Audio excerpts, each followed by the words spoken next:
कभी किसी पवित्र नदी के किनारे जब जाते हैं तो कमर तक जले में खड़े होकर अपने पितरों को तर्पण देना ये एक पुरुष का कर्तव्य होता है। कोई भी जब पुरुष शरीर में होता है तो अपने पितरों को पानी देने का ये सबसे अच्छा अवसर होता है। उस दौरान जिस दौरान कमर तक जल में खड़े होकर अपने पितरों को कोई पुरुष जल दे रहा हो, उस दौरान या तो उसकी प्रथम उंगली में स्वर्ण का कोई आभूषण हो या फिर उसकी प्रथम उंगली में कुशा पड़ी हुई हो।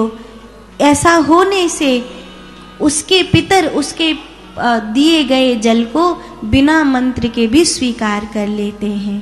पितरों को जब भी जल दिया जाता है तो चारों दिशाओं में दिया जाता है। सूर्य को जल देते समय आरंभ हमेशा जो सबसे छोटी उंगली होती है उसके मध्य से जल निकलता है और सामने पूरब की ओर करके जल दिया जाता है।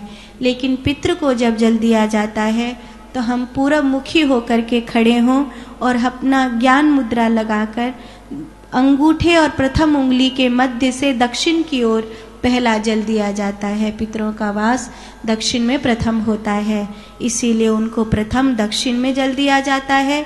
फिर अंजलि को उल्टा करके पश्चिम में जल दिया जाता है, उसके बाद उत्तर में जल दिया जाता है और आखिरी में पूरब में जल दिया जाता है। इस दौरान अगर कुशा उंगली में हो या स्वर्ण का कोई आभूषण हो तो बिना मंत्र के भी उस जल को पितृ स्वीकार करते हैं। जब किसी पवित्र नदी के किनारे जाओ तो ये सबसे शुभ होता है।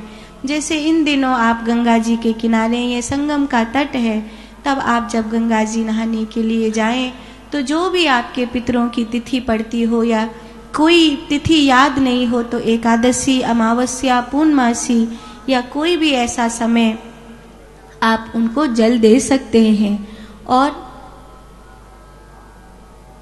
किसी के घर में कहते हैं पितृदोष होता है तो अक्षत को हाथ में लेकर अपने पितरों का स्मरण करके उनको जल में विसर्जन करने से भी पितरों को कहीं न कहीं अन्न हमारे द्वारा दिया गया पहुंचता है।